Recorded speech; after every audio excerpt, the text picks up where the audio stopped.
the skeleton mages, it's like really annoying because they kill themselves. Oh yeah, I tried the blood mages. I tried them. They didn't die as fast as I thought they would, but I didn't really like them. And I don't want to micromanage. I don't want to think about it. Yeah. I don't want to go and worry about this. Boom. Yeah, exactly. That's what necromancer's for. Yeah, it's just it's literally undead. They got no fucking brain. Like I'm not about to fucking spend all my time doing this. Let's watch something that's not as old. It sucks them up. See? It's too famous. Can't jack shit. I don't know. It's.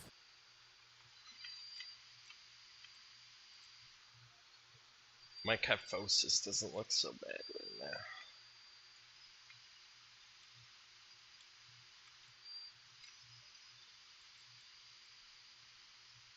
This dude wants haste?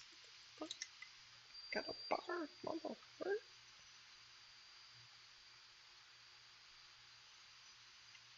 It's a lot of good YouTube drama we can watch while I 4-box this XP group. I'm running a super potion on my beast lord. Get him AA. Motherfucker don't got no haste, dude. He's in two glooming deep pieces for armor. He ain't got shit. It's not good. What are we watching? This stuff is a little too creepy.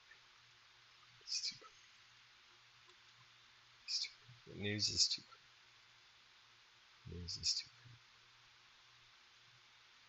creepy. Sneako drama. That's always pretty good. I don't know if I want to go that route with my life right now. It's a bit much. It is a bit much.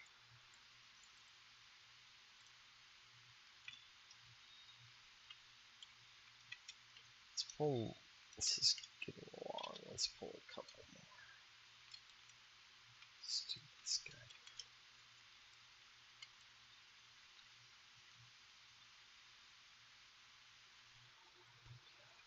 Right. Oh yeah. The news. I don't know. Could just react to literally anyone here. Just refresh. See if there's any good YouTube dramas. Oh, that's me. It's me right there. Holy crap.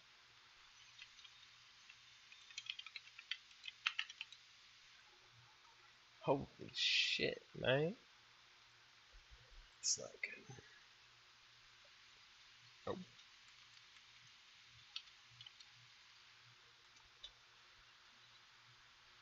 Yeah. It's bad. News. Let's go to gaming. Jeez.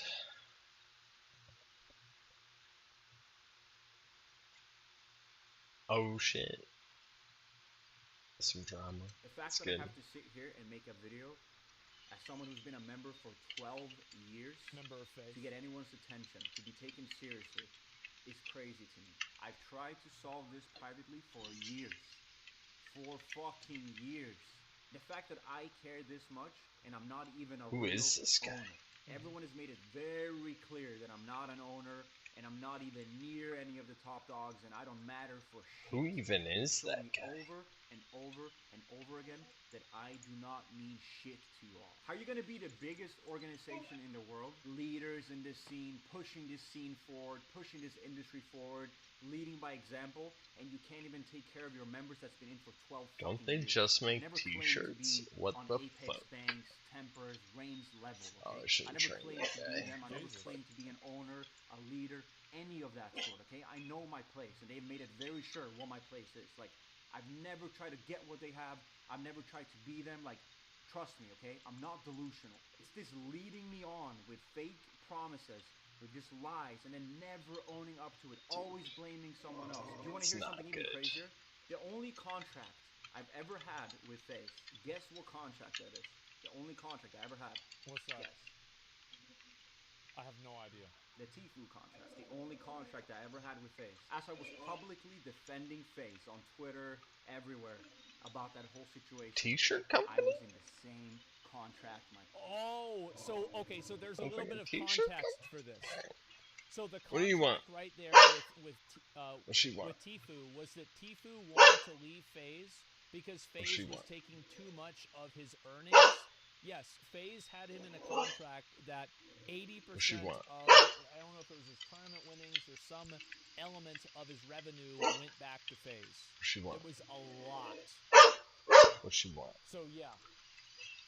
So, let that fucking sink in. I told them I need this contract terminated today or I'm going public with it. And they did terminate it, okay? But here's the thing. This is like 2019. Even at that point, no follow-up, no new deal, no new contract, no like, hey, we want to make this right. This guy's pissed. I always thought I was just building, so I never asked. So like this guy kept playing for the team and he kept trying to do the right thing and toe the company line, and then eventually, something happened, and I guess he changed his mind. Anything. But either you're going to include me with you guys, even at a smaller scale, at least do that, or pay me. Intense, or pay me like any other fucking employee doing work for you. Yeah.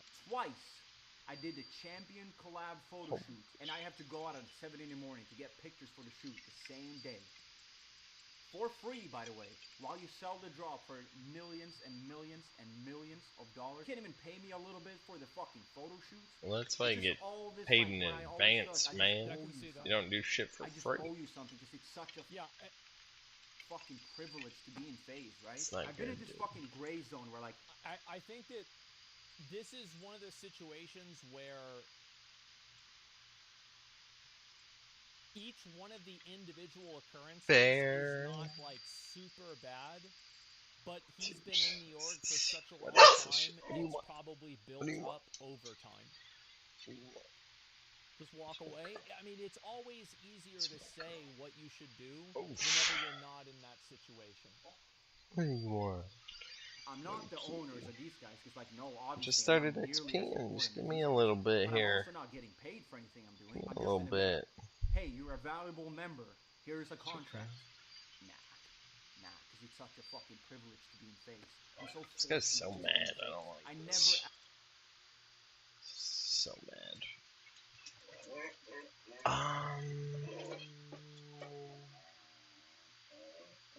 Let's watch this guy's sorcerer build. I never played Diablo ever, so I have no clue what they're talking about. I want to make a video where I go over everything I've learned about the sorcerer skills in Diablo 4 and the builds that are likely to come as a result from it. This knowledge is from the open beta and the early access beta, so the game coming out in 2 months can certainly change a lot of this, but if you know everything in its current state, hopefully not everything changes by the time the game is released. I would say that there's a reasonable likelihood that none of it actually changes by the time the game is released. I highlighted a pretty powerful Sorc build in the How Good is Diablo 4 video, which I imagine many of you guys have already seen. It is one that focuses on Hydra moving a lot and not taking really any damage throughout any parts of the game. It is a very powerful build, but it comes with one little issue, and the more you level, the bigger of an issue it becomes. The build actually doesn't very well utilize the extra points that you get going from level 25 to level 50, which we believe is when the actual skill points for the tree stops. So, there are a few parts to the video. First, I'm going to go over the knowledge that I have acquired testing every single skill the sorcerer has in its arsenal, and then I'm going to give you guys the builds, at least the direction of the builds that I imagine could work, and there are a number of Sorc builds that work quite well. And before you ask, no, I will not be making this type of video for the other classes. My process for these beta weekends was first to get general understanding of the game, to get a general understanding and try some of the more powerful builds for each class, then pick the class that I want to play when the game comes out, and then learn absolutely everything there is to learn about that class. So this is going to be a Sorc exclusive video, but at least I think it will highlight a process out as how you might approach to learn video games, because, well, I find it a lot of fun. You might as well, and you often end up learning and knowing the game to a depth that other people will not. So that's pretty cool too. Alrighty, so let's get into the game. Now, the build that I'm actually playing right now is the one that I think I'm going to go when the game actually releases. But first, let's go through every single skill, and I'll give you what I have learned. The basic skills for Sork are actually pretty good as far as basic skills are concerned, but they are largely unused and in like actual builds. There's too many powerful cooldowns, especially defensive and mobility based cooldowns, for you to find a slot on your action bar. Now, if the action bar size increases, I can see some uses from these basic skills. Arc Lash is the basic skill that you want to begin your character with because it is the one that hits the most monsters and it does quite a lot of damage. You need to get 2 points in this first wheel in order to activate the core skills, and you don't want to spend more than that really playing the Sork. The first upgrade for Arc Lash, if you crit, this is not if like the skill crits, like you have 5% crit, it's not like 5%. The 5% rolls on every monster, so if there's 10 monsters in front of you, you're going to have almost a 50% chance for it to strike a second time. With its base damage being 42% at level 1, and having, a pretty good range in terms of the cleave effect, hitting for potentially 50% more makes it easily the best skill for starting out. And before you ask, Blizzard has actually highlighted this skill as one of the weakest ones they intend to look at. I want to point out that it is the strongest basic skill that Sorks have, so I'm not sure how they came to that conclusion, but if they want to buff it, sure. Why not? Maybe if they buff it, Sorks will be like a basic skill spammer like Necro in one of their builds in the future. The other upgrades, they're okay, movement skill, whatever. You just don't really want to worry about those. Firebolt is one of, if not the highest damage basic skills in the game, except, like, all of the Necro ones. Anyway, it just does damage over time, so you have to learn to read the health bars, because in Diablo 4, the health bar actually goes down to the predicted damage over time the monsters will take later. Now, this can be a little bit misleading, because it gives you the active and current damage over time projections. What does that mean? Well, if you have a damage buff, if they have, like, vulnerability, it might look like the monster dies out completely, but the burn might be for 8 seconds, the vulnerability might be for 2, the damage buff might be if you move, so sometimes you'll see a mob that's actually dead from damage over time, but then you move and the debuffs drop off and then it doesn't die from damage at the time. So you have to understand you have to learn to read that a little bit, and that can be a little bit tricky, but nevertheless, Firebolt is a pretty good skill. I would say that crits with Firebolts increase burning damage you deal to the enemy by 20% for 4 seconds. This one gives you mana, which is also pretty good. It has pretty good upgrades, it's a pretty good base skill. It's not using base skills is the thing. Frostbolt is a fantastic base skill. The damage is okay, but it does a chill effect. It has a decent lucky hit. It has chance to explode on chilled. What is this guy even talking about? Against frozen enemies, so it actually has a pretty good area coverage. And if you hit chilled or frozen, you get 4 mana when hitting monsters. And this is the AoE version. Glinting so Frost Bolt is like your insane mana regenerator if you're playing a really heavy mana build. And there are reasons to play those. Yeah, that upgrade kind of sucks. Okay. Spark is, in my opinion, not very good. I don't really see myself using Spark. I didn't really like it. Yeah, okay, you get some like crit, maybe. I don't know. If you want to use a shock skill, lightning skill, you just use Arc Lash. Arc Lash is way, way better than Spark, in my opinion. In terms of the skills themselves, core skills, Incinerate is hopeless. The mana cost is actually charged when you begin channeling, and at the beginning of every second. So in the first instant that you cast Incinerate, it actually costs 40 mana. Right. Don't use this. If you're wondering about the enchantment effect, then I'll go over into some of them. Don't use that. Every 20 seconds, a serpent spawns and Don't incinerates use that. for 6 seconds. This regularly spawns over a screen away. You can't even see it. And it likes to shoot at rocks. So again, it kind of goes back to what I was saying. Oh, hey, Craw, how you doing? Video, there are a lot of rough Figured it'd be mechanics. easier this way for you. I believe there hasn't been like a second pass on. Yeah, that'd be good. I think it's just horrendous. The enchantment effect doesn't even really work. Fireball's pretty good. The damage is pretty good. Probably go for a while. Just trying to get the day over with, man. Maisie surgeries tomorrow, and it's gonna be better day after tomorrow. Oh yeah, it definitely will be. You know, I tried to tell her to make sure she follows the eating instructions. Oh yeah, she's been pretty good about it. Now the issue with Frozen Orb is that it's really hard to hit him with like a bunch of little things. She should be good. She's pretty good about you're in a small dungeon and you can fire it at a wall. I really thought they were going to take mine last year. And it's very easy to control where that happens. But they said, nope, no stones, no nothing. Yours is just a little overactive. It's too annoying to use, and it's too situational, in my opinion. Oh, wow, okay. Given the fact that yeah, I was kind of concerned about mine for a little bit there, and I ended up really just kind of doing the fiber every day, and it's really made me feel quite a bit better. Yeah, my diet's kind of bad. 50% chance to ricochet, so it acts yeah, kind of as an AoE, and you can make it trigger vulnerable, or you can make it I mean, I like frozen if you have a barrier. I didn't really like their pork secondary and options, bacon but and the skill is very good. I really like bacon.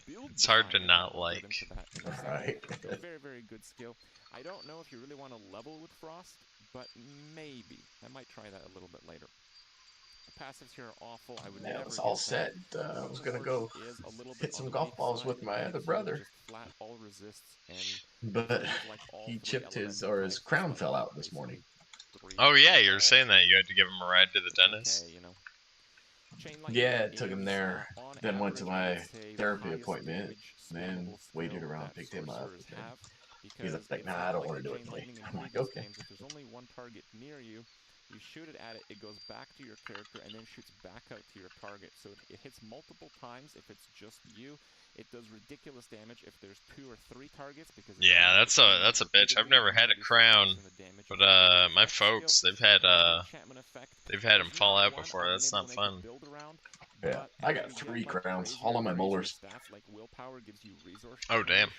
There's some pretty powerful resources. Yeah, I think I'm headed towards one now. Put the legendary aspects of on like rings and stuff, because rings have like the utility. I think one of mine is cracked though right now. There is likely going to be builds where you just like mana dump like crazy, you get a little and get free funkiness sometimes coming around it. Chain lightning is a core skill. Core skills have big damage modifiers on like weapons and stuff, and we'll get into that in a second. And chain lightning. There is an effect Isn't where that a shaman spell? Your spell? next core skill does a bunch of damage that you cast. That seems to apply on the ones you don't even cast, and it doesn't consume the stack. So if you're not using chain lightning, but you're using mana dump systems to proc chain lightning, you're getting the core skill damage multiplier without it ever going away. So there's some really sneaky stuff there, and I really like that. Chain lightning also has pretty good effects. You can get increased crit chance per bounce. The crackling charge is also decent, and if it bounces off of you, dealing increased damage is also decent. In my opinion, Chain Lightning is at the very least one of the best, if not the best, skill to level up with. Even pretty stoked I got my Beast Lord 2.0 done. Charge bolts yeah, that's really awesome. And thanks again for the help. I do appreciate it. Yeah, no worries at all. Damage is okay, but it's very like helping you guys out. It's the least I could do. The bone splinters on a necro. Yeah, I like helping people too. Good damage, shotgun ability, except it costs 40 mana as a baseline, so it's like, I don't know about that. On my original server, towards the end of days of me playing, that's pretty much all I was doing. That doesn't really matter, but hitting enemies with charge bolts reduces their damage dealt by 20% for 3 seconds. Yeah, I hear that. It's nice here, because, like, Sork doesn't have a lot of those, so I don't know, I never wanted to see somebody not get one of the epics they started, you know, and I think Anybody that started one besides like Nose Nugget got them all. Is very good. I don't really care for the upgrades that much. Good, yeah.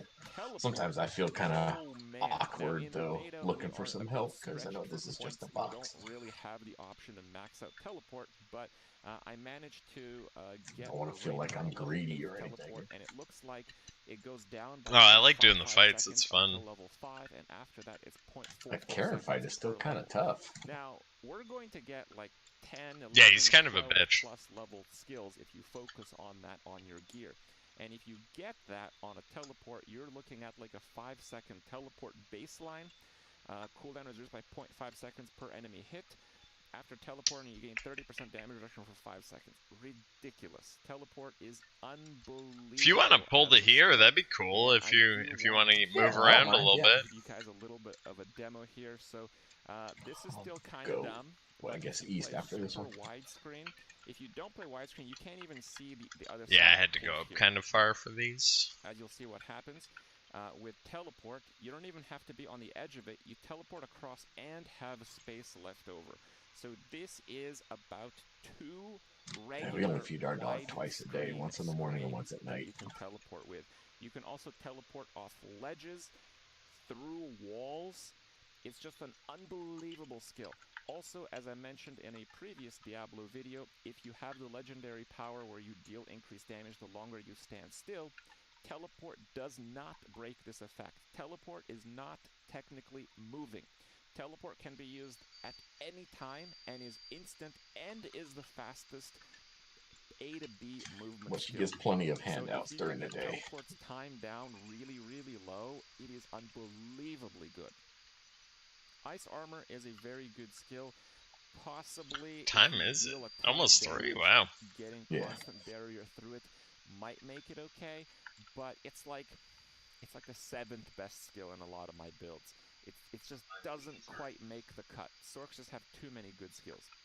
Frost Nova was a really big one, and this is where we get into kind of predicting the end game, and I think it's important to cover this.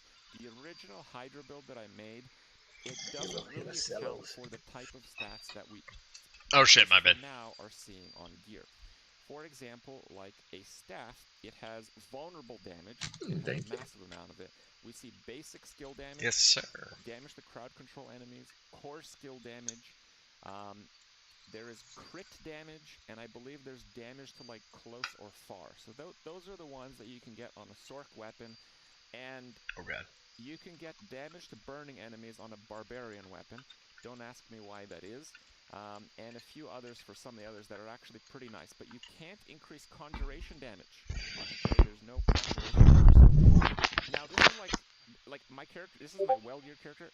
I don't have like the mob that drops level 35 gear. I didn't farm that one. You know, 334 is a staff I can get in the instance I'm doing right now. So this is level appropriate gear, level 25. Obviously, full legendary is not something you're going to get in the beta, but this is not that crazy weapon. This is a level 25 weapon. Now, if we scale this up to level 100, I don't know where it's going to go, but you know, the maximum vulnerable damage on an achievable level 25 item is 22%. There's also going to be higher tiers of items. Now, if you get like a highest tier, perfect rolled level 100 staff on your level 100 character, that vulnerable damage is going to be like 22%. I don't know what it's going to be, but it's not going to be 22. It's probably going to be like 100. So if we're talking like 100 vulnerable damage, 100 damage to crowd control enemies, you know, we start to be like, well, we need to actually use those in our build. And the Hydra build, the baseline Hydra build, doesn't do that. Okay, so we got to start incorporating some ways to take advantage of some of those debuffs. And Frost Nova is an incredibly good skill. I actually replaced Ice Armor with Frost Nova in any Hydra build. You can get Frost Nova to reduce its own cooldowns if you're killing them during the Nova. Very easy to do. And Frost Nova will give you an instant vulnerable effect. 4 seconds on normal mobs and 8 seconds on bosses. Leveling Frost Nova reduces its cooldown by a flat amount, which is nearly 1 second per level, which is also very good. Hydra doesn't really need explaining, except this one does. Invoked Hydra, I would say, is always worse than all of your damage gets added as a little bit of extra burn. The reason is that Invoked Hydra can't trigger, so after you critically strike, your Hydras gain 30% critical chance for 3 seconds. This doesn't work if you don't have a Hydra up. So you have to have a Hydra up, then with a non-conjuration skill, it doesn't say that, but you know, this is why we test things. With a non-conjuration skill, you have to crit, and if, when you crit, you are next to your Hydra and not a screen away, you will get the buff for 3 seconds. So the uptime is horrendous. The amount of issues for uptime for this is realistically going to kill it. This upgrade is awful. Even though it looks okay, that's why you test stuff. Ice Blades is a bit of a sleeper skill. People made. I wonder how much it is to respec. Ice Blades build, but the Ice Blades don't actually do that much damage themselves. But not that much. As you'll see, you can that's figure fine. Stuff out. You can get Ice Blades cooldown down by 1 second each time.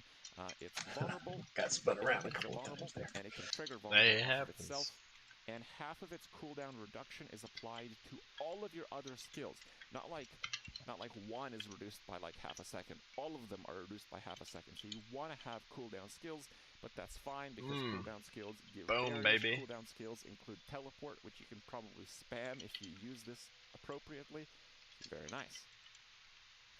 Lightning Spear is actually pretty decent. It doesn't do that much damage, but it kind of swirls around. In terms of like how much damage it does when you press the cast a button, it's actually pretty good. It can hit the same target many times. Even though it's just 15%, you can hit the same target like 6, 7, 8 times. It just swirls around. It hits all the breakables. It's actually not bad.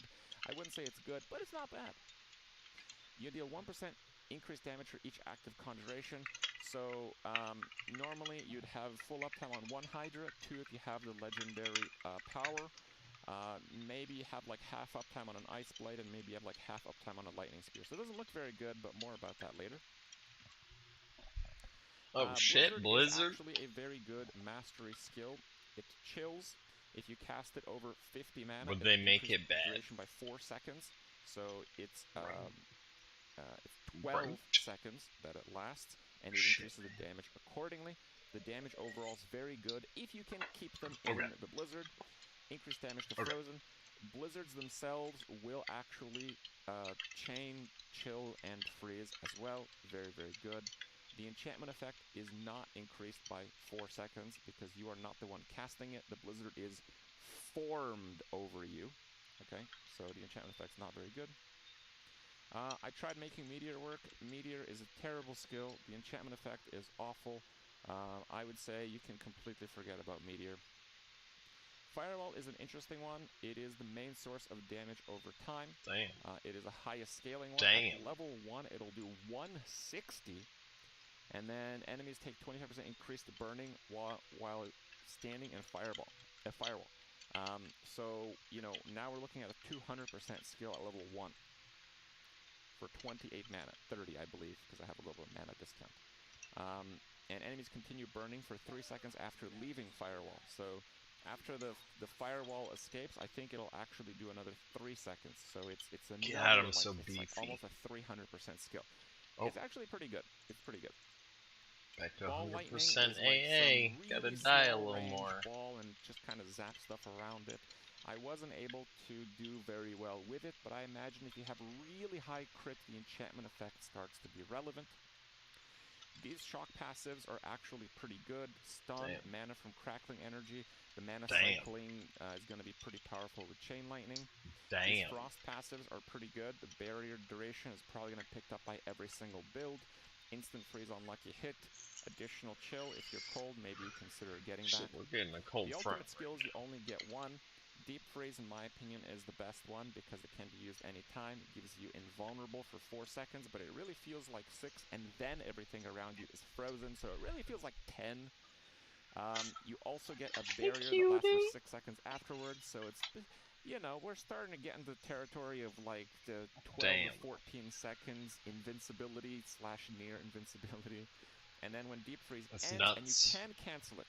If you press it and then press it again, you can cancel it. So if you're doing like a cooldown build, it'll drop the cooldowns of your non-ultimate skills by 50%, which is very, very powerful. Inferno does pretty good damage. And it's just a really fast cast. So it does 300% over 8 seconds. It's the highest damage, single button, single use skill. And the cooldown is a little bit lower. You can make it pull, whatever. I didn't really care for that. While it's active, your pyromancy skills cost no mana. So maybe that's something you want to do with like Firewall. I don't know. Unstable currents, lightning surges for 10 seconds when you cast a shock skill. A random core conjuration or mastery shock skill will also cast. This is obviously really good if you have a lot of plus skill levels. This is obviously really good if you're just chaining lightning skills and almost you are grabbed a 4 there. I was like, oh. because lightning builds have like lucky procs like all over. You do, we could probably handle it. Passives, which are pretty good. You can get but this is nice. You can get extra crit.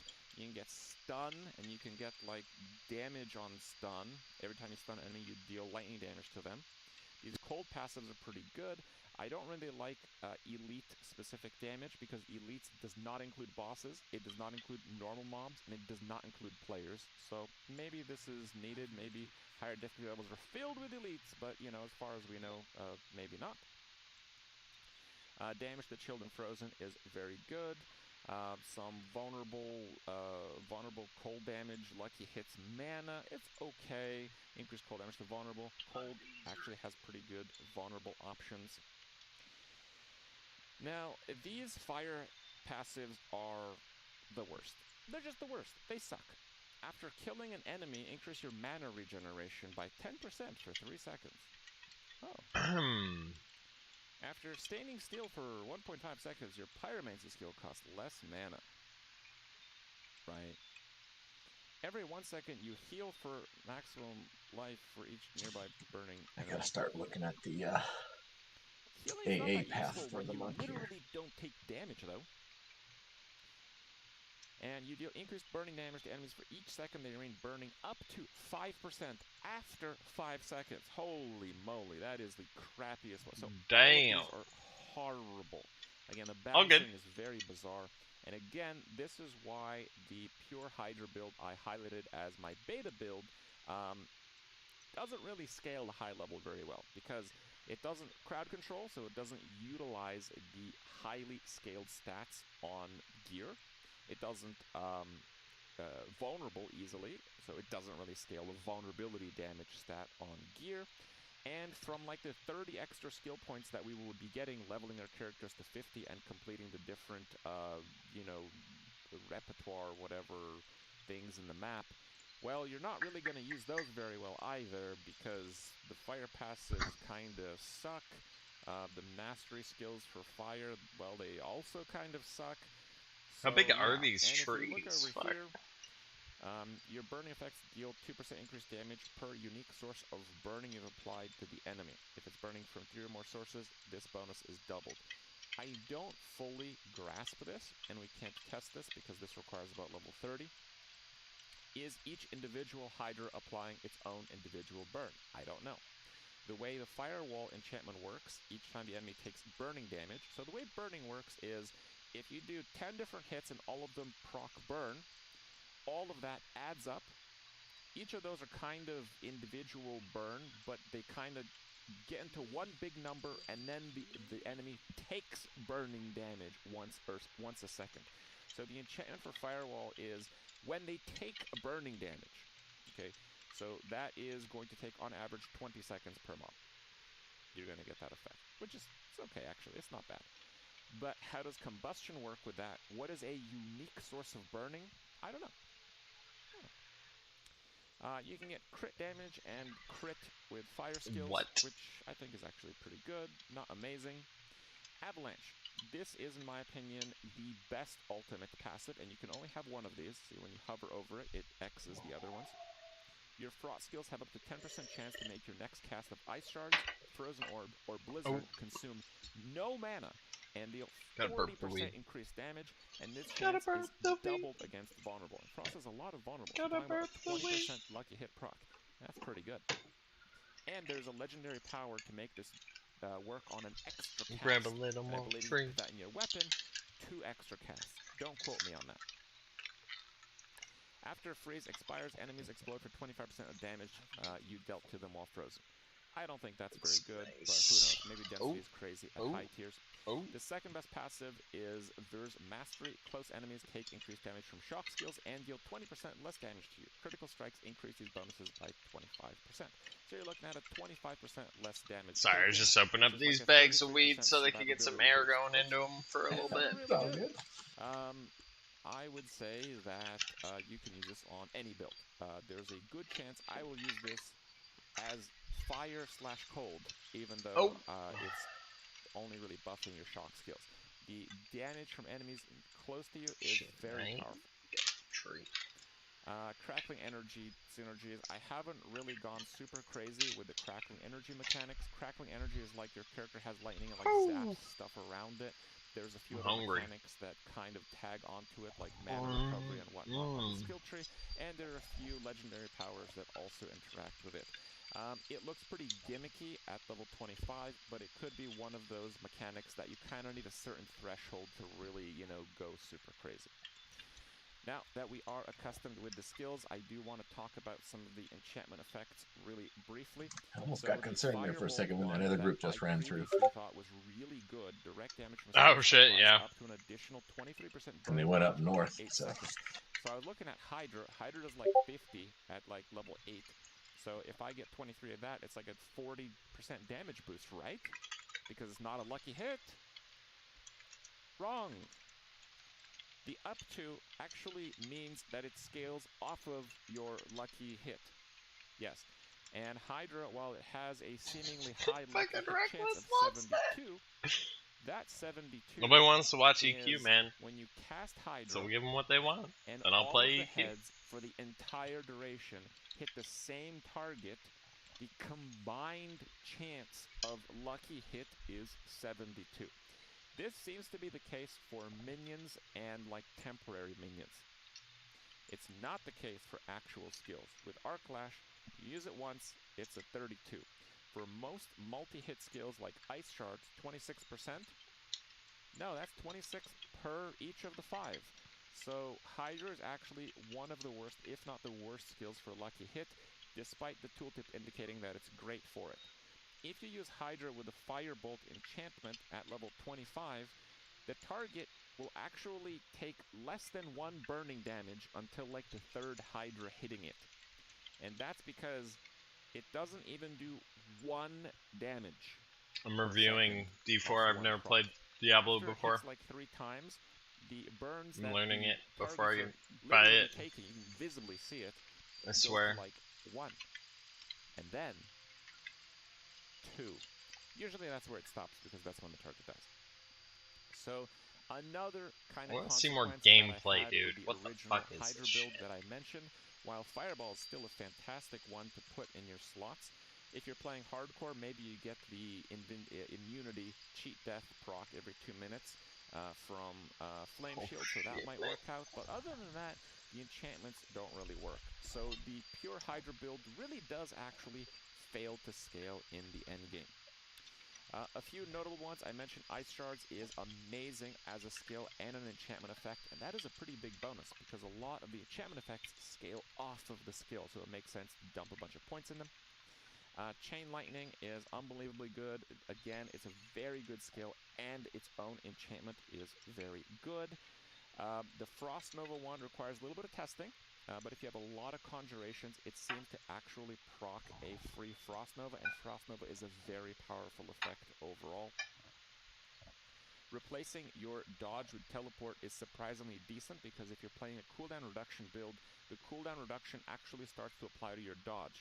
Now, having a 17-second teleport instead of evade, that's kind of a long one, but, you know, with cooldown mechanics, it is perhaps worth it to do that. The Ice Blades is how you play the cooldown reduction a lot of build. people. There's a fair chance they're going to nerf this. Okay, be warned. On to the actual builds. So, the first build I tried, and keep in mind, what you are seeing right now is not the Sork that I was highlighting here with full legendaries. It is a level 25 Sork that right after I hit 25, transferred no gear to it, I stopped replacing and upgrading my gear. It is a true leveling experience geared Sork, okay? It doesn't have the double hive, doesn't have any of that. So a few of the builds that I tested and I thought was worth noting, and perhaps builds you might want to play when the servers come out. All of these builds seem pretty good to me, but I'll tell you their advantages. But when you scale them up, introduce new items, introduce higher difficulties, all this stuff, I'm not in a position to say that build A is better than build B definitively. That's impossible to tell. But all of these builds seem pretty good and at least worth taking some notes on. Firewall. So Firewall this is pretty dry, man. As you can see, yes, really dry. You need some shit blowing up. Except for the final build that I will highlight, you need to show some like not really that optimized. You need to cut to like 20, 30, 40% effectiveness because I didn't play them at length. When you talk about each skill, cut to a scene and you using it, man. You can see that the firewall is triggering. I do your editing. You're really good. That's the I do it for free. Procking. Firewall is pretty good, but Sork fails to scale a lot of mechanics with it. You're probably going to want to incorporate like Frost Nova to stick the monsters in place. Maybe you'll use like the Frost Nova legendary power where you can have 2 Frost Novas on cooldown that is slightly increased. So overall, I think the build is okay. I would say that it looks like the burning type of build for Sorcerer is among the weakest, but it's still at a level where it's playable above, honestly, most other classes. One build that I think has a very powerful presence in the game is just pure lightning. You get all the lightning skills, and you get just the blades, the proc vulnerability. They're saying Necromancer is better. Oh my god. Again, this is a reasonably fresh geared level 25. This is not a stacked character. It has no over-leveled items. It actually has almost entirely under level 25 items. The damage is super good. The burst damage of lightning is super good. That looks cool. Just lightning and spam skills, I think, is a build taking into account the survivability is a little bit lower. It's still a very good build. Well, yeah, for there's Sork lightning going off like all around you. you. It simply does the most damage, and you can scale it with crit, so it has fair scaling off of the stats that we'll have in the future of our characters. 8 Pure AA's Cold is a really interesting one. As you can see here, the main thing is the, actually, what is it called? I kind of have the ice skills mixed up. It is the core ice shards. Ice shards automatically conjure and fly towards frozen enemies. This enchantment effect is really core to the build and ridiculously strong. You'll see that whenever targets are I don't think I'll ever play Diablo 4, but it's fun listening in. That way, when my friends are like, I tried this build, I can be like, well, druids suck. Until they get the buff, man. So we're trying to do Blizzard, for some pretty good damage. And we can all hope for the druid buff together. Those shards are going to start slinging out, and when the Blizzard starts to actually, like, proc properly, like in terms of freezing again, it starts to shoot out shards again. This is I don't think I'd do that. Damage. I'd probably be a rogue. Crowd control. And the seems really like a good game to be a rogue in. This build is that you are missing Avalanche. Avalanche is going to be a massive power boost to the cold build. I would say it is the best ultimate passive for Sorcerer, and I think it's one of the best ultimate passives for any character, as a matter of fact. So, even though the ice build doesn't seem to quite shine over the other builds in the beta, the ice it's not build, as on fire as I thought Diablo would be. Like, gaining the most because it's, with ice, you're stuff that's really not on fire. It's not as hellscape. It's very cool. Easily sustaining crowd control. Even freeze with this build, you're really easily sustaining. It's the hellscape kind of surroundings, but up as you level. That is one of the more promising builds, and of course, it's very defensive. How you liking that Beast Lord? Now, the build that I really enjoy the Beast Lord, man. They're fun as hell for me. It's definitely a downgrade in DPS for my box crew, which didn't have much DPS, but I don't know, it gets me like grouping with you guys more, which is fun for me. And you can, if you take a quick look at my cooldowns, look at them refresh. Look at that. Ice Blades instantly dropped its own cooldown. That's like a 15 But like, it's nice having skill. single target slows. Okay, Beast's only gonna get better, so really. Right now, I don't have a lot of Ice Blades up, but if you look at the ultimate skill, look at its cooldown dropping. It's dropping like 3-4 seconds at a time. So what is really working here? Whoa! What do you do there? That was sick. Was that a teleport? That keeps Hydra. I think I'd be Sorcerer for the teleport. But it maintains some of the scaling mechanics and high point utilization of the skill tree. So it doesn't cap out as a full Hydra build probably will. So it's like a MMO where you actually don't MMO with other people. Cooldowns you spend, you spawn an Ice Blade on a random enemy. Now, I have 1 point in the Conjuration Mastery just to kind of keep track of how many Ice Blades I'm going to have up. So the idea is that you just use cooldowns constantly, okay? And every time you use cooldowns, you're going to spawn 3 Ice Blades. So right now we have no Ice Blades, we don't have that buff yet. So if I do that, we have 1, and then we do this, and then we have 5, and then we have almost this. Oh, actually, I think we're capped on 5 right now. At higher levels of the skill, people are saying they cap out at 8. Honestly, it doesn't indicate what the cap is on the skill itself, but yeah, we know that you can get at least 8 blades simultaneously. Each of these 8 blades are reducing the cooldowns of this itself, its own skill, through the Enchanted Ice Blades passive here. And half of that cooldown reduction is being applied to all your other cooldown skills. So it's an incredibly defensive character, even more so than the other incredibly defensive versions of Sorcerer. Ice Blades don't do a whole lot of damage, but if you're getting them automatically, why not, right? So I probably will use Lightning Spear here, and we have Ice Blades. We can probably get like 8 Ice Blades, 3, 4 Lightning Spears, and 2 Hydras. So suddenly, getting 1% damage for each active conjuration is like 15% damage for 1 point, and we have 3 of those, which is, well, that's pretty nice. Watch it, Suvus. We can fully max out Ice Blades to utilize the rest of our skill points. I win. Fully dump points into Frost Nova to get a better cooldown. Using all the bar there. And suddenly, the fact that we don't have any good fire passives is entirely gotta make it worth it. That, you know, the Conjuration Mastery is there. We're going to have constant vulnerable, we're going to have constant chill and freeze, so just get lots of damage. One part that I really like about I've been having so much issue with my multiplicity lately. I wrote the best you got Windows updates or anything? Legendary powers here. Yeah, I haven't upgraded to 11 yet. Damage when you have high resource. On Amulet, damage if you have a barrier. I just mean they're like regular like service pack updates or whatever they're good to keep up with. Yeah, I don't think I do. Target if you have a barrier. I can double check that too. Armor on hit, you can easily get it to 100 stacks if you have all the conjurations. It's like it disappears, it'll fly over. It's just been weird. And yeah. Damage to unstoppable. There's I think they had an issue with that one when they switched to 64-bit. Boots don't have a damage slot, so this, if you have a lot of crowd control effects, and I believe it's just passively working against the world boss, but I can't confirm that. Unstoppable is like crowd control immune targets. So it's the only way to deal extra damage on your boots, and also 20% crowd control duration. Hey, that's pretty good. So overall, I'm pretty optimistic that this character will scale into late game, but we'll have to see. Possibly the Frost build will take over. Possibly the pure damage of lightning will take over. Possibly Burn somehow magically recovers and surpasses all those builds. I wouldn't count on that. Looks pretty cool. I like the icons. They look really good.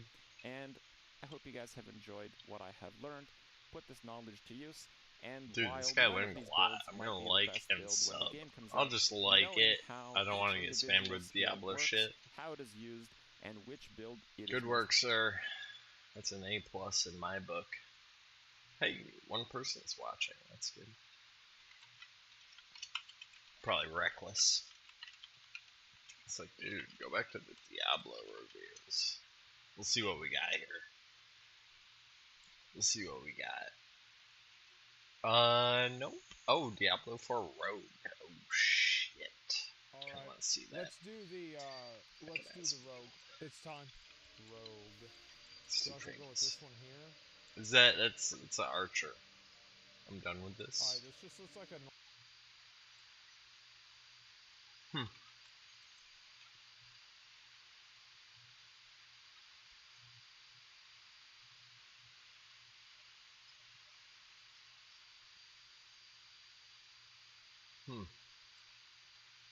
Is this guy streaming? I could like review his stream as it's playing out.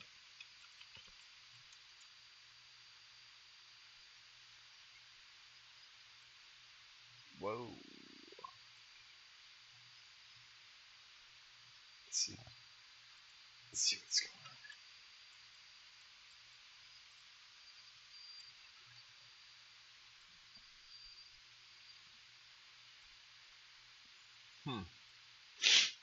Oh man.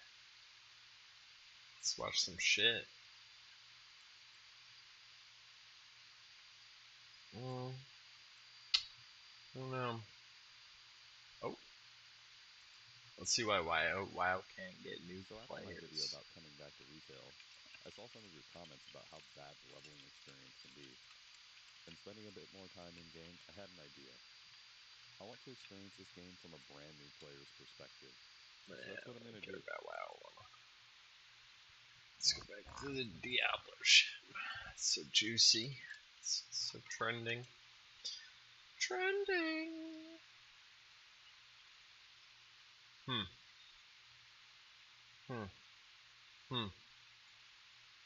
Dude, Asmongold's like doing all the Diablo 4 videos. What the fuck?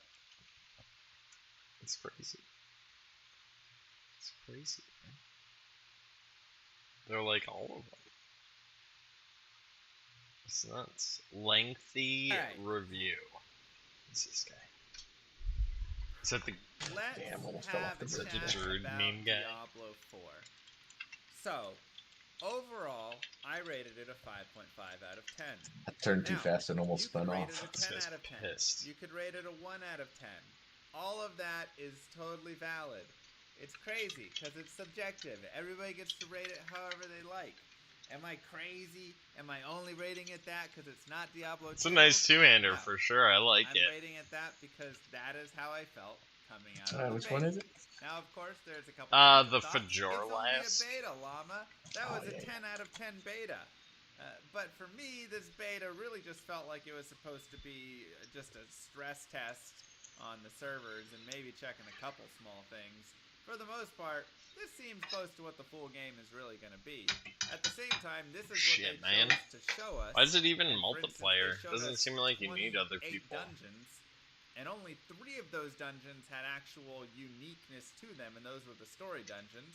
The other 25 dungeons were copy-pasted dungeons with terrible need to go gather the key from here, bring it to there, gather the key from here, bring it to here, whatever mechanics that were boring as could be.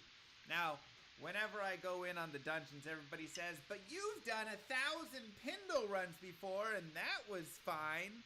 And yes, it was fine. You know why? Because I didn't have to go to here and gather one key and bring it to the center and then go to here knows what he's and talking gather about. Key or mechanical box or push the lever or he's a hater. Whatever it was. And bring it to the center to unlock Pindle to go kill Pindle. The idea is not that grinding and repetition is bad. Like the idea is bad repetition and it's so whiny. Fuck. Jesus.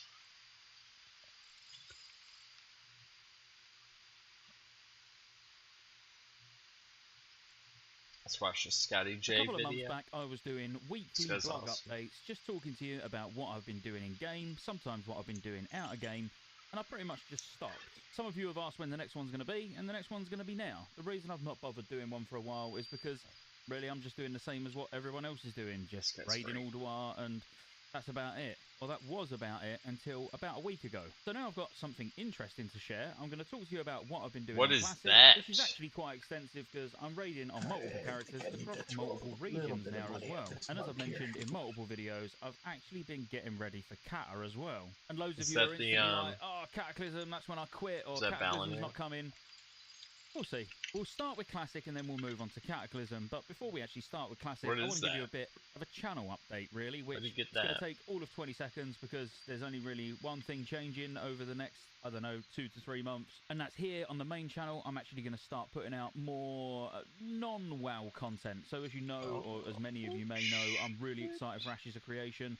I think that's going to start moving along over the next couple of months. So probably an Alpha 2 announcement coming quite soon. I'm going to start covering Ashes of Creation. That's about it. I don't really want to do any more than 2 games because I haven't got enough time to play more than 2 games with 2 kids and a demanding wife. I say demanding, not that demanding, but you know what I mean. And over on Scotty J Live, where there's a link in the description to my other channel, if you're not already subscribed, please go over there and subscribe. I'm going to start putting regular, short 2 to 3 minute clips from my live stream. So again, if you don't watch me over on Twitch, come check me out over on Twitch at twitch.tv/ScottyJ87. But if you can't be bothered to watch live streams, I'll be putting loads and loads of short clips of live streams. Mainly probably from the Kata server, because I think that'll be a bit more interesting than what's going on in Classic at the moment. So starting with my Paladin on EU, I've been lucky enough to actually get Mimron's head recently, which is great.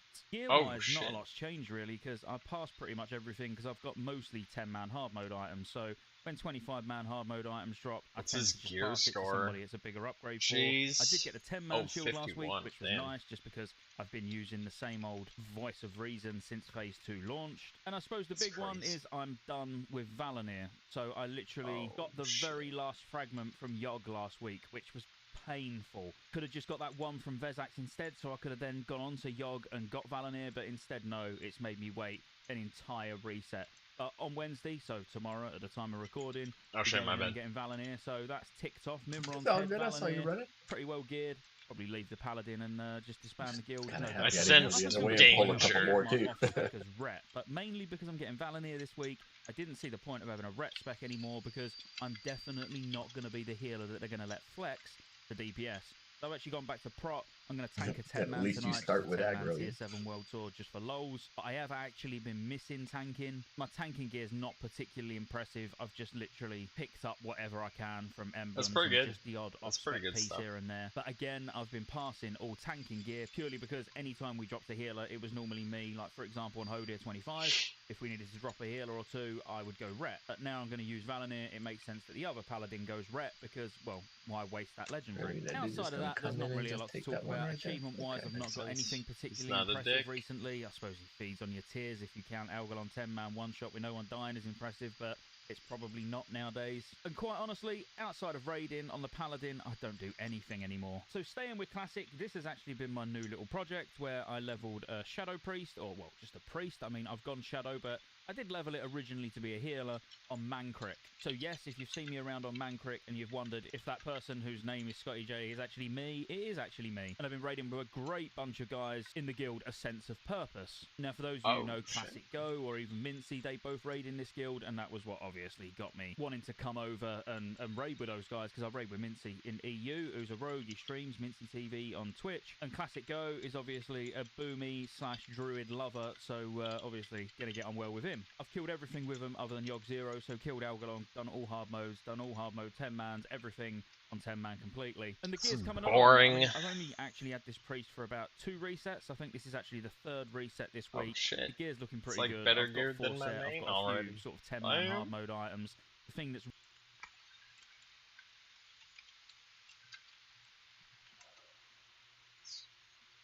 oh shit. What did Shadowlands do? Should I quit now? WoW forever.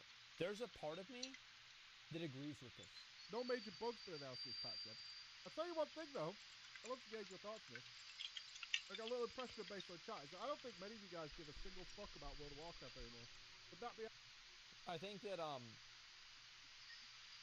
like I actually believe this. I think that all of the drama and shit surrounding Blizzard in the last year made people uninterested in it, and I actually think going through and making everything in the game PC like turning, you know, scantily clad women into fruit and stuff like that. I actually think that made people not care about it as much. Straight up, because that was the nostalgia that they had for this game, and now it's being changed, and the entire game is contextualized around, you know, like you can't just go from Mancurk's wife being a pig fucker to being a fruit basket. Accurate. It's not really, modern sensibilities. That's a good way to say it. It's a nice one. Ooh. Just basing on today. But yeah, it is an accumulation.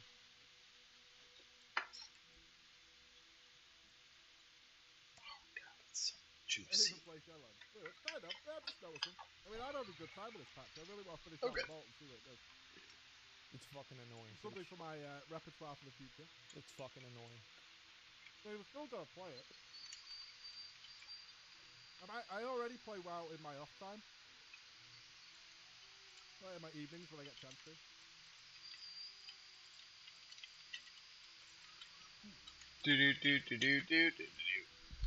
Oh, talking as a team yesterday.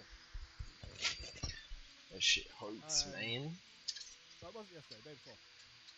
And I kind of wonder. Cooking beef, Wellington Street. To the player base. Awesome. Because it kind of, a lot of people went and found alternatives. I think that's a big factor. Is that Shadowlands didn't turn people away from WoW, but it turned them towards other games. Like it was the first time that people that were mono gamers for WoW, they only played World of Warcraft. They finally tried another MMO. And I think the two biggest MMOs that they probably tried were Lost Ark and Final Fantasy. They tried Final Fantasy. We got a guy that came to EQ from retail. They tried Lost Ark. Those were the two biggest. It is funny trying to teach him what to like, do. People play Guild Wars, ESO, RuneScape, etc. But I feel like Final Fantasy and Lost Ark were the two big ones. They kind of broke out of the WoW bubble. Yeah. And that's a hard slog. Because World of Warcraft's biggest advantage for so long was that nobody could be asked going to another game. Yep. Because they'd already had that time invested, right? They were already invested into WoW. With like, I'm comfortable here, I understand the game, I can play it with my eyes closed, I can have fun and chill. And then Shadowlands kind of got a lot of people to go elsewhere and invest elsewhere, where they're having a different and in some cases better experience. Which is a real shame. And also it made it to where, like, Blizzard, they couldn't just retain people's sub by doing nothing. They had to add in new content more regularly. And if people aren't happy with the game, they don't just complain about it. Like, there aren't a lot of videos complaining about Dragonflight. And I think one of the reasons for that is, like, yeah, you have videos people complaining about Mythic Plus, is kind of bad, but, like, not really a lot of them. I think, yes, obviously Dragonflight's a lot better than Shadowlands, and that's a big reason for it. But another big reason is because people don't fucking care. They're like, okay, well, if Dragonflight's bad, I'm just gonna not play it until it's good. I'll wait till the last expansion. Yeah. Dragonflight's a good expansion. I tell you what, my eye. I tuned into Twitch during the raid time. I don't play brand new raids coming. I don't play none of that. Let's listen to some more Diablo 4 stuff.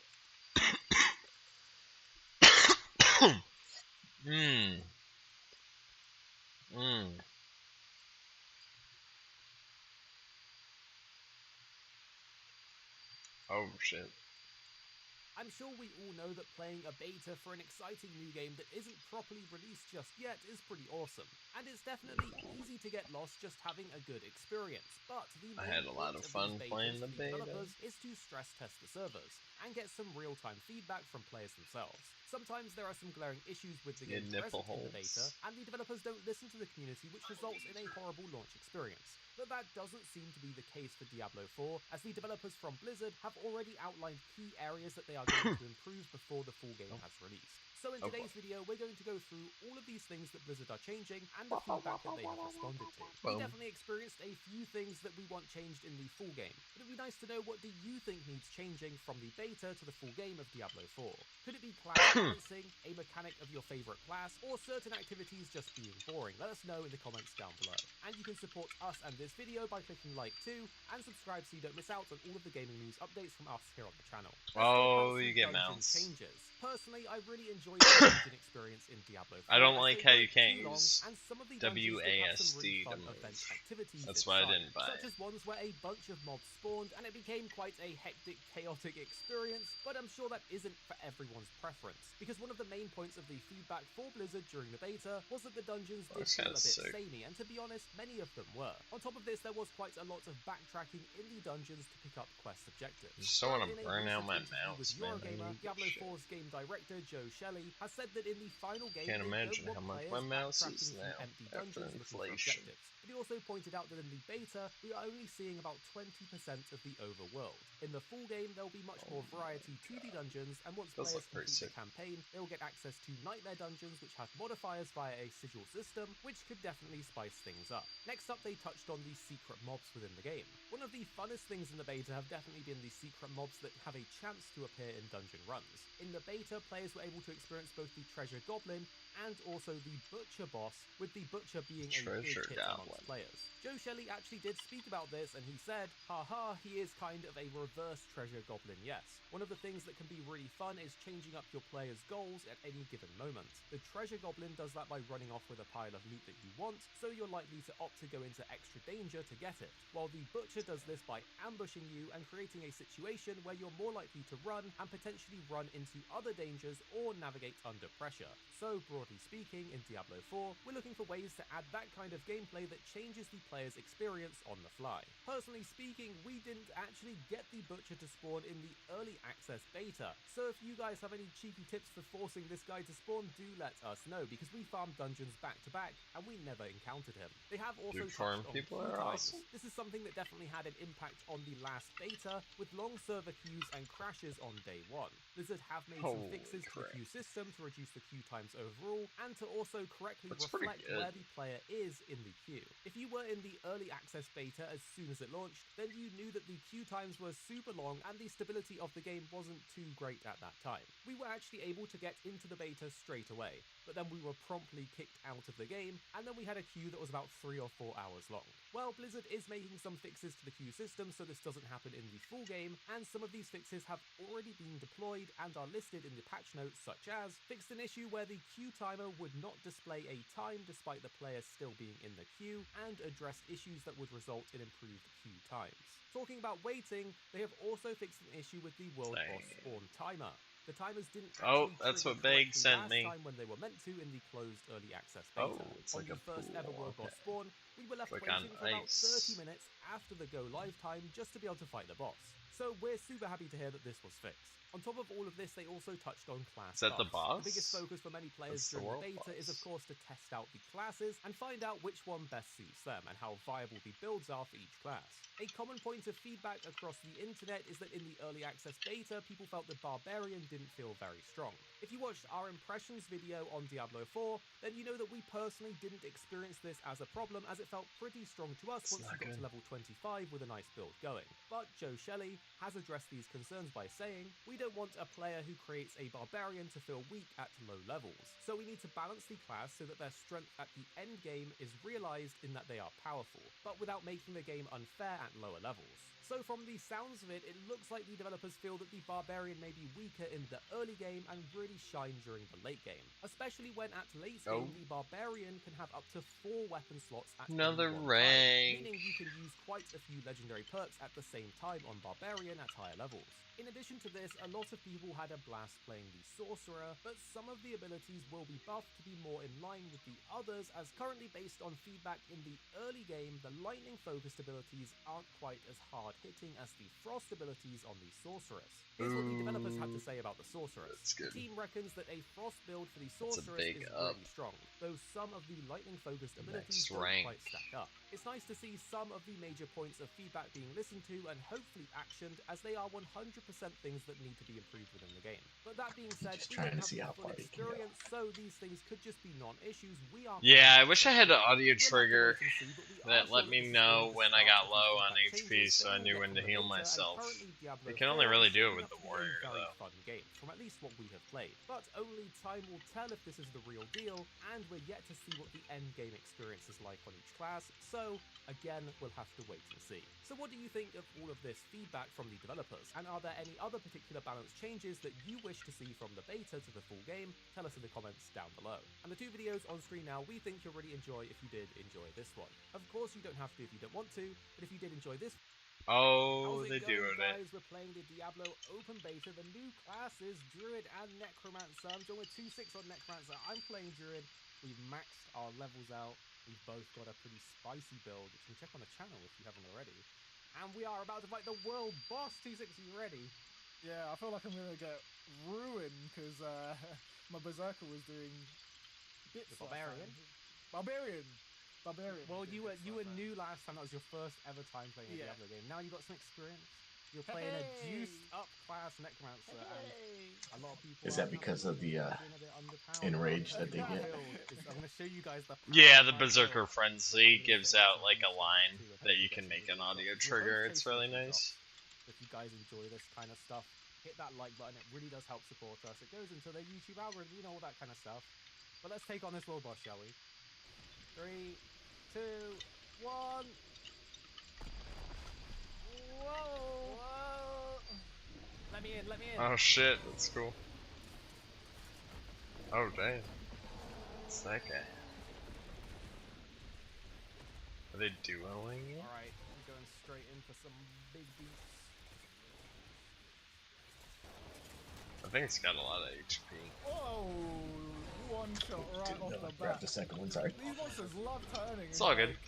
You literally bit my face off. Oh! Okay, great. You dodged that. I got you. Thank you. You see that the Necromancer may have the damage, but the Druid's a big boy. He can take a hit.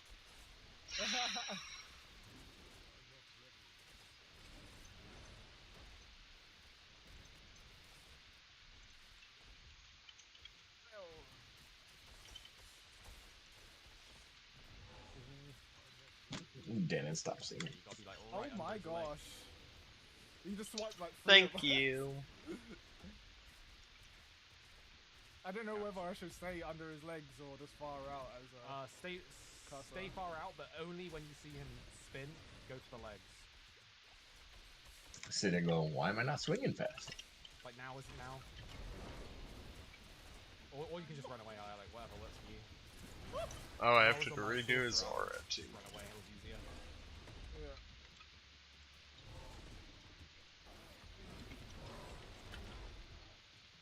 Huh, 9-2. I build my spirit so quick when I hit this guy. Not again! He just instant, like, did it on top of me. Oh, where's he going? He's like gone off my screen right now. Why is he not jumping on you? Yeah, he bit me. The poison is like the biggest worry, to be honest. Everyone's just getting clapped.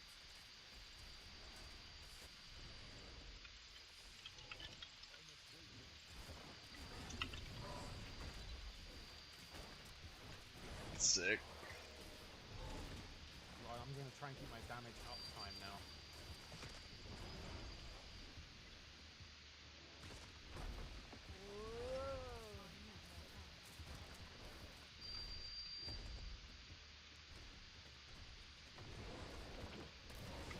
Do not get hit by that peak that he does. He just peeked straight on top of me, like.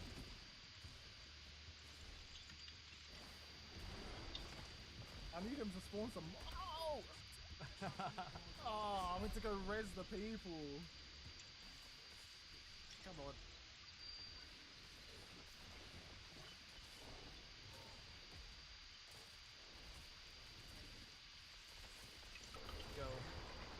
I see a lot of low levels around. That might be a bit of a problem, you see. Oh, there we go. People are dying, I mean I can use their corpse to res my things back. We've got army boys now. They're back in. They're back. Oh, nearly got slammed there.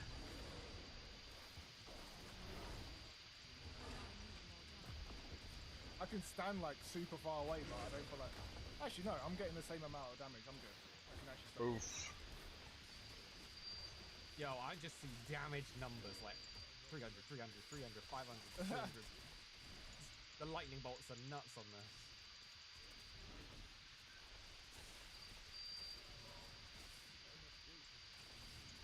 No, not again!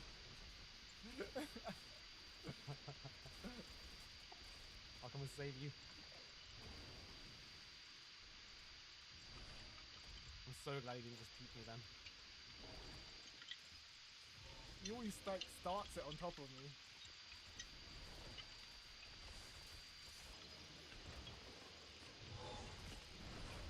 Woo! Like, what was that? Stay far away.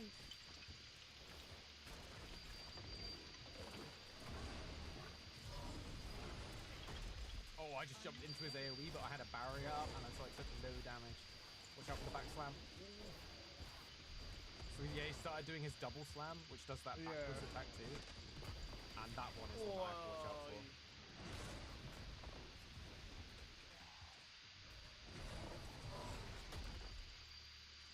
I'm back. I like how it's all snowy, that's sick. Did I get him up? Come on, there you go.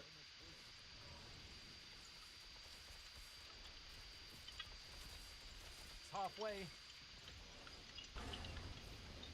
Oh, we're a little below half the timer though. We got up the deeps.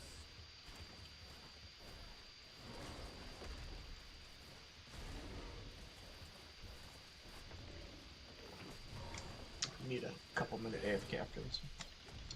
Yeah, sounds good. Hell getting chomped anytime I can actually get some deeps on him, but yeah, especially with the poison on the floor, that just that poison is problematic. I'll be right back. Cool, sounds good.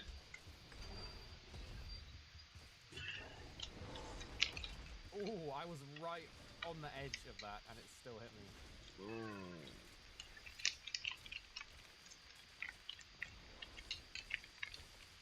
Oh, did I dodge into that? Okay. He's killing all my warriors. I can see the health going down. It's the poison.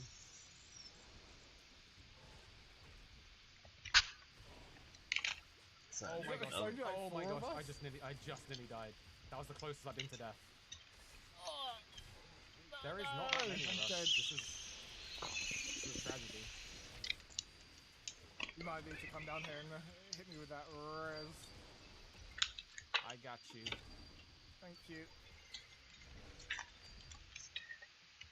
Oh, he's jumping. My crew on. Alright, let me see if I can get my army boys back.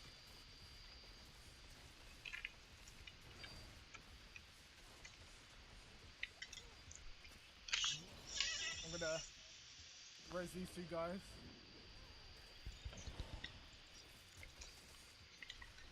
Ah, it didn't work. We got this. It's close. Oh, I'm gonna die now. You might have to res me in a sec. Potions. Come on, drop some potions. Not again! There we go, man. You can't heal through that? Daddy happy. I got you. Thank you. When you die, you get your potions back, though. Oh, you do?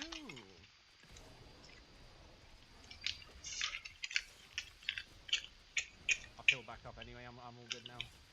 No, I don't have any potions, but I can tank a hit.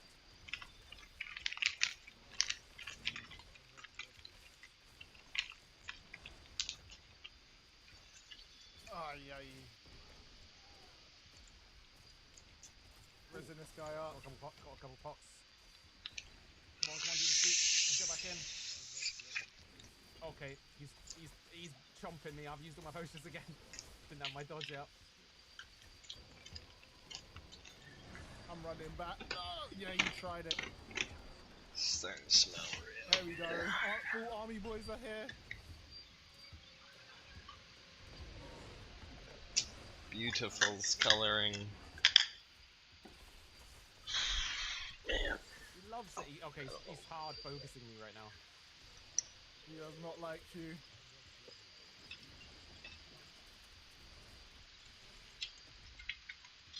Okay, I can't get close. Yeah, there's poison everywhere.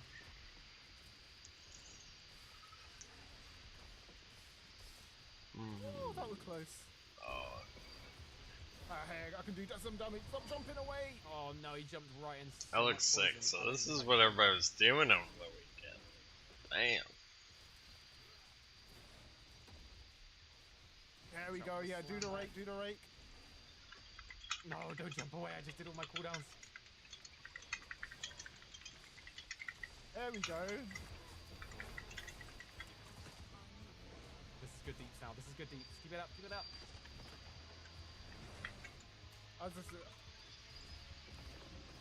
Look at him, he's always just trying to spit poison on me. Oh, not this again, I'm backing up. Yes, that's good, that's good, that's good. No, I'm back. no. There we go, there we go. Jello, sir. The Druid Necromancer takedown. Dude, my weed's starting to smell really good. Oh, Holy legendary, crap. don't forget your spoils. I got my spoils on the last one. I may have just got a really cool skill I didn't know existed. What's that? My Boulder skill. Remember that one? It changes it to a core skill that costs 60 spirit and deals 120% like normal damage. So you can just like spam it as your core skill. That's what we like to hear. Nice. Well, guys, that was our world boss takedown on our new. Does everybody get loot? That's crazy. We got there in the end. There was quite a few low levels around here. If you look, level 13, 15, 17, 21, 20. We do only level 25s there, 2-6. So that was a challenge right there. Yeah. But we did it. We did it. Through. So guys, make sure to drop a like down below to show support because it really does help us out. And Let's the like videos him. on screen now, we think you'll really enjoy if you did enjoy this one. Of course, you don't got to watch them, but wow, they got this video, horrible ratio of subscribers to likes. In the comments down below. It's not good. It's not good.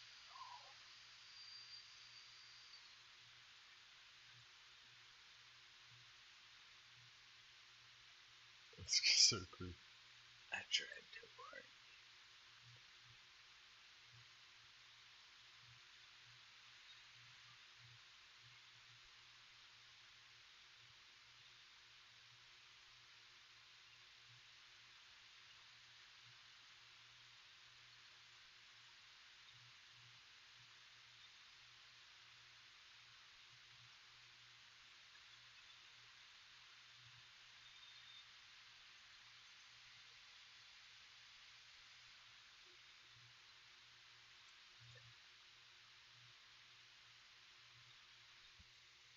Bong cam, man.